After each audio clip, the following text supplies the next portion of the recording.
So, very good afternoon to all students of class 8G and H. And today we will continue our topic which we have studied yesterday, that is refraction of light. And we came to know that when light passes from one medium to another medium, the path of a ray of light get deviated. And this phenomena is known as a refraction of light. एक बात मैं यहाँ बताना चाहूंगा कि अ, मैंने ये आपसे डिस्कस किया था कि what is the cause of refraction. ठीक है कि हमने बेंडिंग हमने देखा, जैसे ये वाटर है, okay, this is water and a ray of light is incident obliquely. Main point is here obliquely. And when it is entering into another medium, okay, then what we are saying that it get bent towards normal. This we will discuss later on. This is the rule that when ray of light passing from optically rarer medium to optically denser medium, then ray of light bend towards normal. Okay? Okay. This is optically rarer. ये क्या है? Optically वगैरह की बातों को हम लोगों ने कल जाना और आज भी हम लोग पढ़ेंगे। Water, it is optically denser, okay, ये मैंने कल बताया आपको। This is the comparative denser in compared to air, it is denser. Okay, if we will pass it through water to glass, then glass will be denser in comparison to water. In that case water will be rarer. यानी यदि water से glass की ओर पानी जाएगा तो glass हो जाएगा rarer और वाटर हो जाएगा डेंसर। यानी इस केस में ये रूल लिखवा भी दूंगा मैं कि यहां अगर रे ऑफ लाइट इंसिडेंट किया obliquely, mind it, obliquely, then we are saying that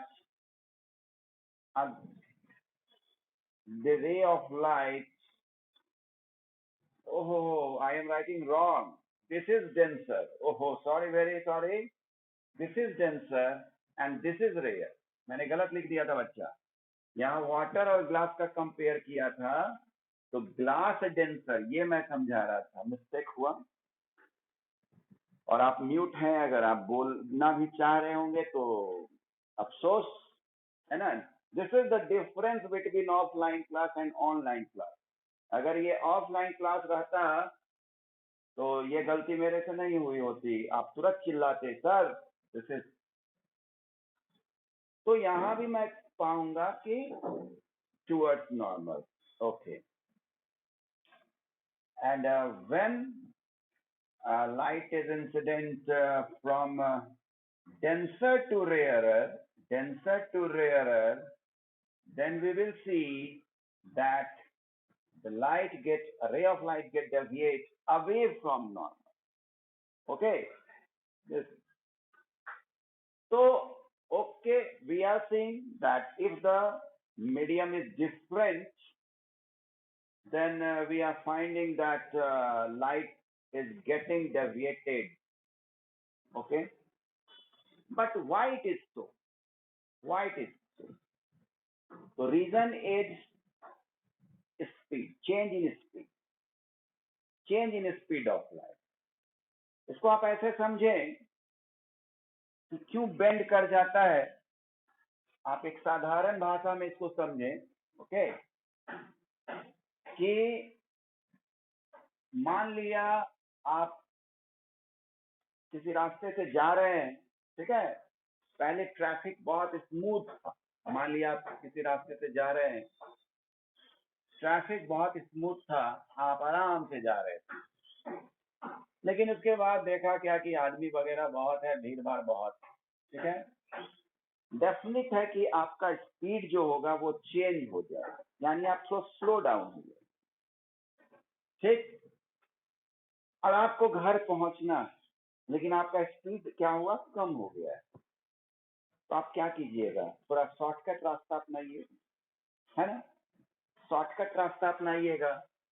तो क्या कीजिएगा, आप जल्दी पहुंचने के लिए, स्पीड तो आपका स्लो हो गया है, तो आप क्या कीजिएगा, थोड़ा दबे दबे चलिएगा। वही कुछ बात यहाँ भी हुआ कि जब ये रेयरर से लाइट जा रहा था डेंसर की ओर, ठीक, यानी समझिए कि आप जिस रास्ते में जा रहे हैं आप स्मूथली जा रहे थे। डेंसर मीन्स, थोड़ा समझने के लिए मैं बात कर रहा हूँ सिर्फ, इसको एकदम एक्यूरेट रीजन नहीं लिख दीजिएगा वहां पे। तो क्या हुआ कि डेंसर है तो वहां पर उसका स्पीड कम गया, स्पीड कम गया तो डेफिनेट है कि ये रास्ता से तो क्रॉस करने नहीं जा रहा है, क्योंकि ये रास्ता इसको लंबा पड़ जाएगा। तो क्या करेगा, और ये तो और असंभव, क्योंकि और दूरी पड़ गया, तो ज्यादा शॉर्ट, यानी इसमें वो मिनिमम टाइम लेगा, जो उसका रिक्वायर्ड टाइम होगा उसमें वो क्रॉस करेगा। इसलिए डेंसर के केस में क्या होता है, टुवर्ड्स नॉर्मल। लेकिन वही अगर डेंसर टू रेयरर जाता है, ठीक, आप ऐसे समझें कि भीड़ भाड़ इलाका में आप जा रहे, आपकी स्पीड धीमी, और एकाएक आपका रास्ता एकदम फ्री मिल गया, आपका स्पीड बढ़ गया। आप क्या कीजिएगा, थोड़ा इधर उधर घूम घाम के चलाइएगा गाड़ी को, है ना, थोड़ा लंबा रास्ता तो निकालिएगा, आराम से जा रहे हैं, है ना। तो इस केस में ये क्या करता है कि अब इसका स्पीड ज्यादा हो गया, तो जो गिवन टाइम रहेगा, इसलिए वो क्या करता है, ये तो इसके लिए शॉर्ट रास्ता हो गया, ये भी शॉर्ट हो गया, तो ये क्या करेगा, थोड़ा लंबा रास्ता है, इस कारण से ये अवे फ्रॉम नॉर्मल हो जाता है। ओके। तो मेनली एग्जाम में आपसे सिर्फ पूछा जाएगा कि what is the cause of refraction of light, आप बोलिएगा due to change in speed. बाकी ये नहीं पूछा जाएगा कि why it is moving towards normal in the case when light passes from rarer to denser, and why it is away from the normal when it is passing from denser to rarer. This will not be asked. Okay. Now,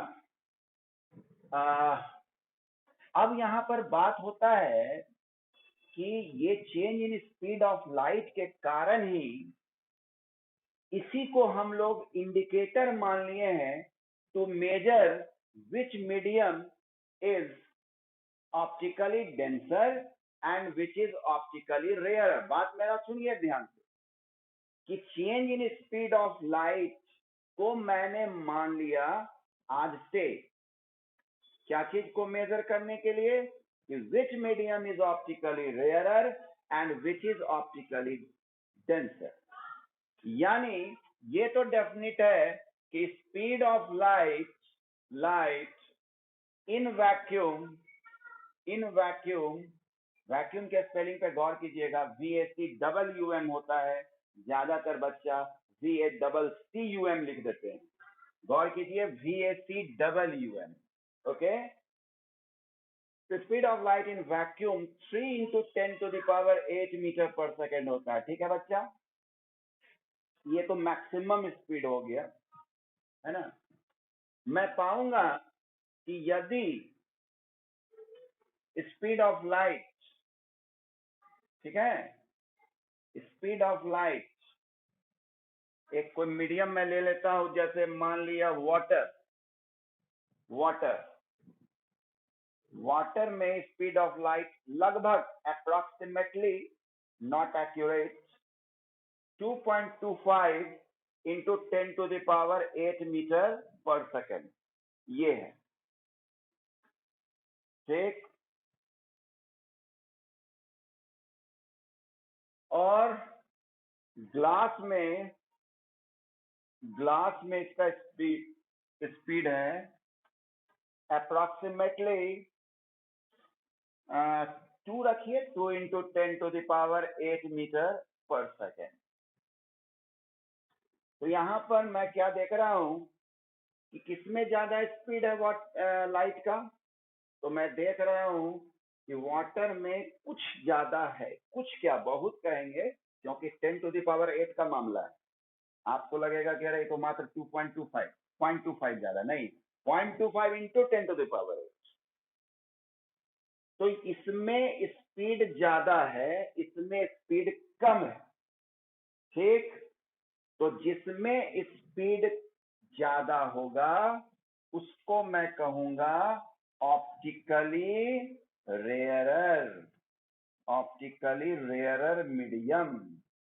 समझ में आ रहा है कि इस speed of light को मैंने मान लिया डिसाइड करने का तरीका किसी मीडियम को कि मैं उसको ऑप्टिकली रेयरर कहूं या ऑप्टिकली डेंसर, ठीक। और इसमें मैं पा रहा हूं इन दोनों के तुलना में ग्लास वाटर में मैंने पाया कि ग्लास में स्पीड ऑफ लाइट कम है, इसलिए इसके कंपैरिजन में, वाटर के कंपैरिजन में glass is optically denser medium. Okay, so we can say here that speed of light act as an indicator to measure that which medium is optically rarer and which medium is optically denser. So now I am unmuting you all that if anyone having any type of doubt, they can ask me. Okay, all students, you can unmute yourself to ask your doubts, and if you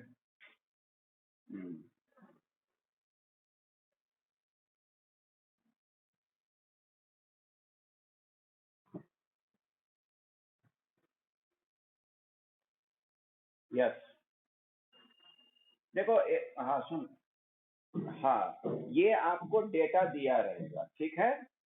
सिर्फ आपको याद रखना है speed of light in vacuum, बाकी का याद आपको नहीं रखना है, ठीक है। ये एक्सपेरिमेंटल है, ये आप चीज याद नहीं करें, ठीक। ये data will be given in examination, okay. But you air में थोड़ा स्लो डाउन होगा, इसलिए आप बुक में देखिए पेज नंबर कितना है, ये 171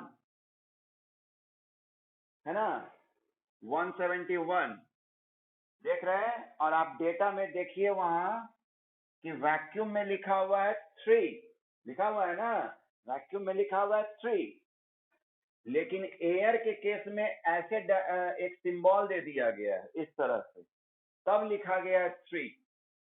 इसका मतलब क्या हुआ, अप्रॉक्स, नॉट एक्यूरेट, लगभग, ठीक है। तो हम लोग मान कर चलते हैं एयर में भी उतना, लेकिन है नहीं, क्योंकि कैसे संभव है भाई, आप जहां पर कोई क्वेश्चन बना रहे हैं तो आप वहां का प्रैक्टिकली ना ले रहे हैं कि हाँ तो क्या होगा, आपके रूम में थोड़ा ही वैक्यूम है, नो एयर है, air will be there, okay. Any more doubt? Okay, no, चलिए इतना तक समझ में आ गया ना। एक चीज ध्यान रखो कि अभी मैंने बोला कि speed of light is an indicator to measure that which medium is optically rarer and which is denser. But when we move on more topics, we will also came to know that refractive index is also an indicator to decide that which medium is optically rarer and which medium is optically denser. इससे ये याद रखिएगा। अभी ठीक है मैंने बोल दिया इस टॉपिक जहां तक मैं पढ़ा रहा हूं कि speed of light is an indicator, लेकिन आगे मैं ये भी बोलूंगा कि रिफ्रैक्टिव इंडेक्स, ओके, क्योंकि आगे हमारा टॉपिक वही है, रिफ्रैक्टिव इंडेक्स। आप ये जान ले कि जो बच्चा 10th में पढ़ रहा है वही चीज आप पढ़ रहे हैं, सिर्फ आपको न्यूमेरिकल नहीं पढ़ाया जाता है। इसलिए अभी आप अगर अपने को बेहतर कर लेते हैं, 9th 10th बहुत स्मूथली जाएगा, नहीं तो आपको बहुत अननोन टाइप से लगेगा। और 7th में भी जरूर रहा होगा, मोशन वगैरह पढ़ाया गया होगा, 7th का चीज इस्तेमाल हो जाएगा 9th में, 8 का बहुत कुछ 10th में। 8 तो ऐसा क्लास है जिसमें 9 10 दोनों मिक्स, इसलिए बहुत ध्यान से पढ़िए बाबू, अटेंटिव हो जाइए।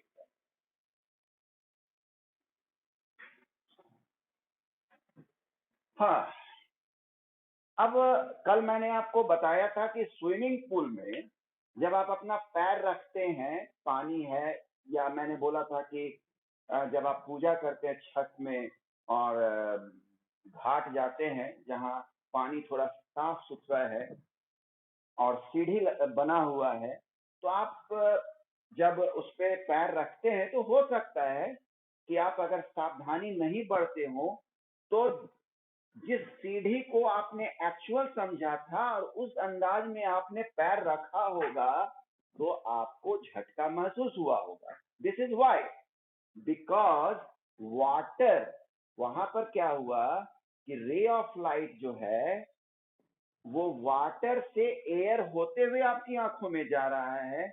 इसका मतलब दो मीडियम को क्रॉस कर रहा है रे ऑफ लाइट, और इस कारण से वहां रिफ्रैक्शन हो रहा है। और रिफ्रैक्शन के कारण क्या हुआ, वो सीढ़ी जो रियल सीढ़ी था उसका इमेज पानी के कारण क्या हुआ, थोड़ा ऊपर बन गया।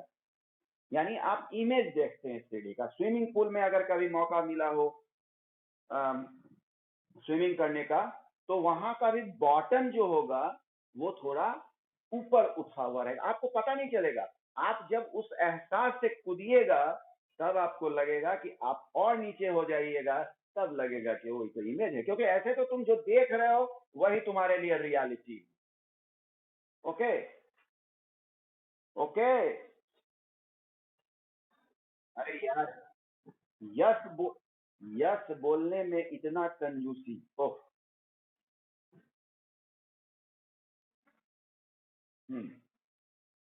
और मैं एक और आपको बता रहा हूँ, ये घर में भी आप, मैंने बताया था पेंसिल के लिए करेंगे आप।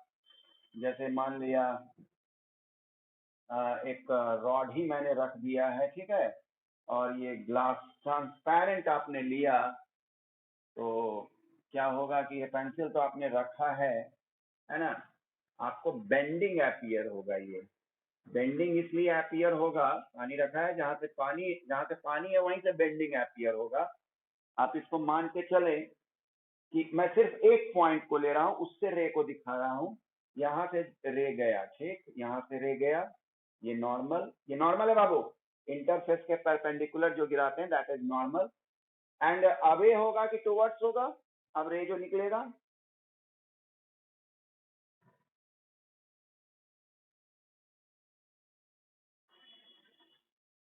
टुवर्ड्स। टुवर्ड्स कैसे होगा, ये डेंसर से रे होना जा रहा है। अरे ये वाटर है भाई, ये वाटर है। तुम देखेगा यहाँ से नहीं देखेंगे हम लोग, है ना, बोलो। अवे होगा, हाँ। दूर जाएगा, नॉर्मल गया दूर। एक और रे मैं निकालता हूँ, बुक में जो डायग्राम बना रहता है ना उसमें नॉर्मल नहीं दिखाता है, क्योंकि डायग्राम थोड़ा सा ये हो जाता है, उतना अच्छा नहीं लगता है, लेकिन मैं समझाने के लिए आपको दिखा रहा हूँ। देखिए एक नॉर्मल फिर मैंने दिखाया, ठीक, और ये भी क्या होगा, अवे होगा। अब मैंने क्या आपको बताया था कि जो व्यक्ति देख रहा हो, दिस इज ऑब्जर्वर आई, तो मैंने बताया था आपको कि आपके आंखों में जो रे ऑफ लाइट आती है, उसके सीध में आप समझते हैं कि ऑब्जेक्ट है। यानी आपको ये नहीं पेंसिल दिखाई देगा, आपके आंख में तो ये रे जा रहा है, तो इसके सीध में यानी यहाँ, ठीक, ये, और इसके सीध में यहाँ, यानी जहां इंटरसेक्ट किया वहां इमेज बना। यानी इस पॉइंट का इमेज यहाँ बना, तो स्वाभाविक है इसका यहाँ बनेगा, इसका यहाँ बनेगा, इसका यहाँ बनेगा, इसलिए ये बेंडिंग एपियर होगा। समझ आया ये बात?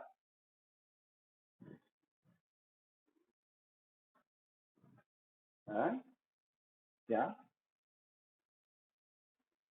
कैसे ये, अरे ये, ओहो, एक मिनट सुनो, समझो बात को। इसका मतलब थोड़ी है कि पेंसिल को हम एयर से वाटर में डुबाए हैं। रे ऑफ लाइट जो आ रहा है वो बात हो रहा है, ये थोड़ी मुड़ जाएगा। ये पेंसिल पेंसिल का तो यहाँ पर पेंसिल तो मैंने रखा है, ये थोड़ी काउंट होगा कि पेंसिल गया है एयर टू वाटर। ये जो अंदर है उसका इमेज ना देख रहे हैं, वाटर में रखा हुआ पेंसिल का इमेज मैं देख रहा हूँ। तो अब जो रे आएगा वो वाटर से ना आएगा, है ना जी? क्या बाबू? यस्सी समझे? यस्सी को कंफ्यूजन था। सबको कंफ्यूजन था क्या ये बात कि सर पेंसिल तो एयर से वाटर में गया?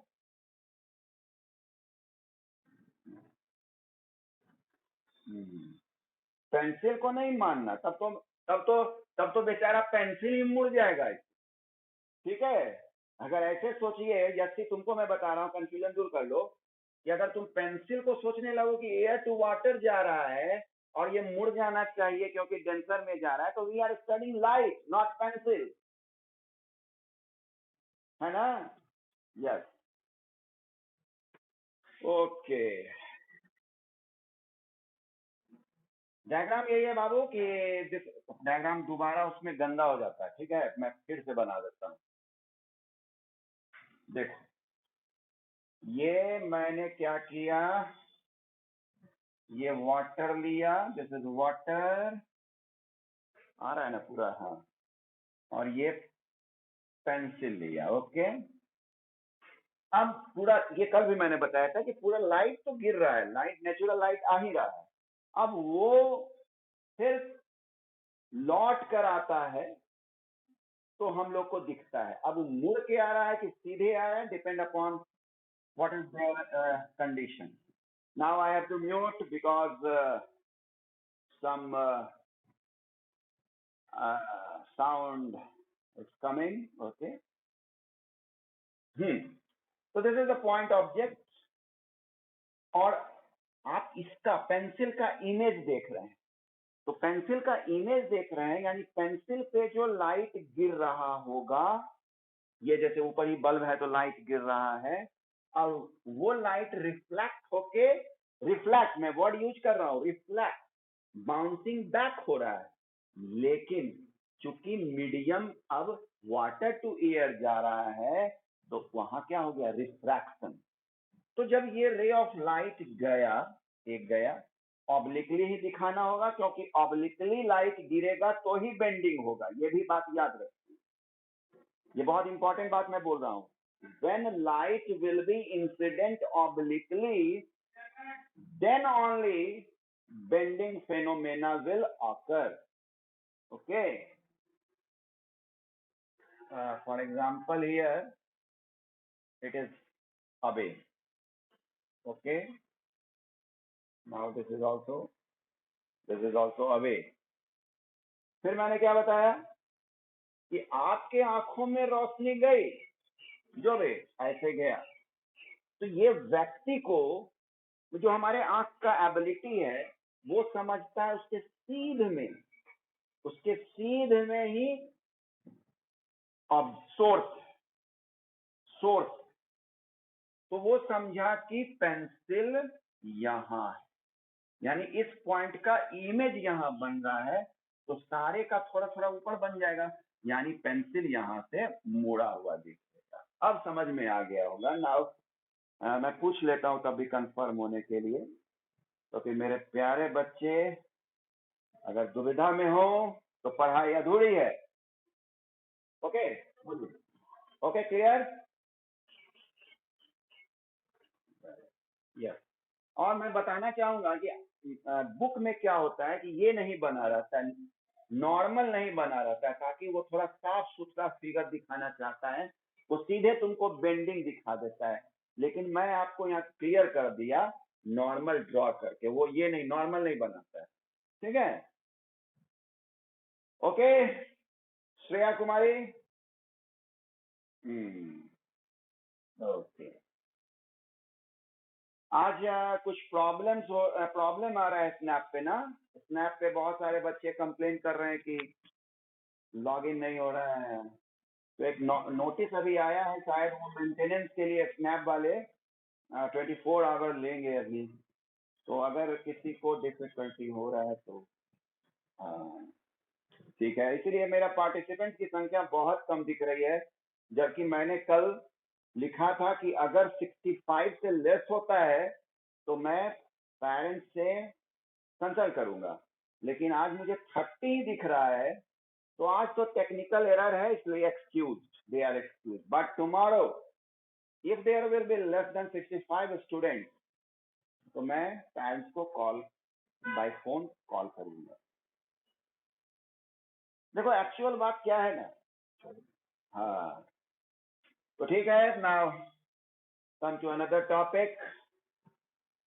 मैंने यहाँ आपको बताया कि ऑब्लिकली जब फॉल करता है तो ही लाइट बेंड करता है। ये आप देखिएगा, आपका बुक इतना अच्छा है ना कि आप थोड़ो पढ़िए, एक एक बात लिखा हुआ है। आप हो सकता है अपना ध्यान नहीं दिए होंगे, मैं बता रहा हूं आपको।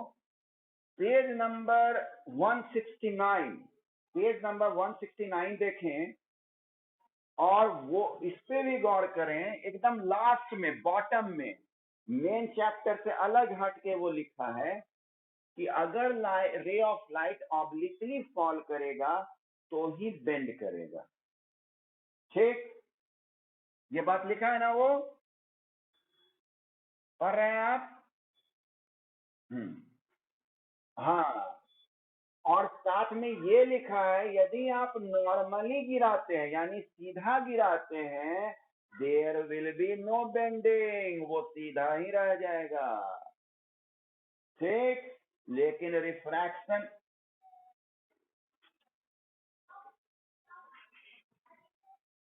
वापस नहीं होगा, वो चला ही जाएगा, वापस नहीं होगा। वापस होगा तो रिफ्लेक्शन हो गया।